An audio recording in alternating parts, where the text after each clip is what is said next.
Welcome back, everyone. This is GTA Failure, and this video is a brief follow-up to our recent video on the mission Cap the Collector. So this follow-up comes from a comment I got from one of my viewers. Svibble writes, "Seeing the collectors you capped drop a bunch of cash after they taxed the boatyard made me curious." So yeah, Svibble noticed something that I never did, and that's that after you cap the collectors who have just taxed you at the boatyard, one of them drops a ton of cash, like a lot of piles of cash. Those piles of cash were never something I noticed before, but this is a topic that's definitely worth us exploring. And so, yeah, Svibble asked a lot of questions. Do the enemies drop different amounts of money depending on whether they've taxed a location of yours or not? Is it the amount of money they taxed from the previous location, or something relative to that, or a completely random number?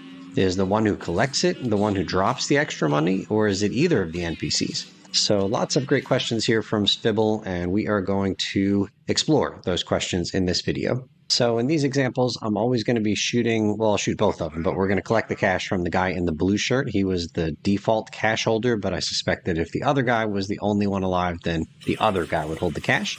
So take a look at the cash that I have right now. It ends in 32,008. 32,008. And then take a look at all that money. There's actually one more pile, so don't look at the number just yet.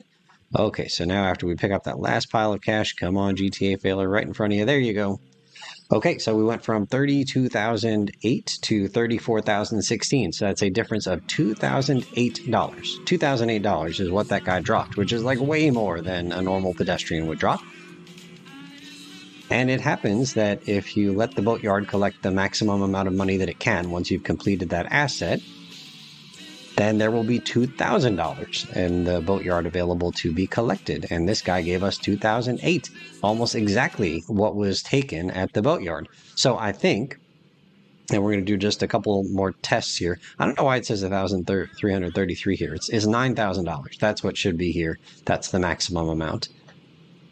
But it sure seems like we got back exactly the $2,000 that was taken from us at the boatyard, plus another $8 that the guy happened to randomly have in his pocket. Okay, so we got two guys here. Again, the one in blue is by default the one who's going to collect the money, and as soon as we shoot him, he's going to be the one that drops the money. And so looking at the dollar amount in the top right, we got, 34,016. That's what we need to remember.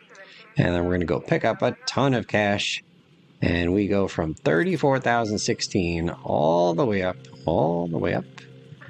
to 43,039. So that is $9,023, which again is just a hair over the $9,000 that was there. So I think that guy happened to have 23 bucks in his pocket. And so we got the $23 plus we got exactly the $9,000 that he picked up from taxing us.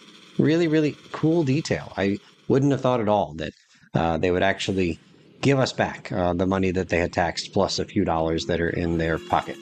So we're going to do one final attempt at this mission, and in this case my strategy will be a bit different. I'm going to let them tax me at the boatyard, and then I'm going to let that same pair of collectors go from the boatyard over to Sunshine Autos and tax me at Sunshine Autos, and then I'll kill them at Sunshine Autos. So this one single pair of collectors is going to take $2,000 from me at the boatyard. They're about to do it right now.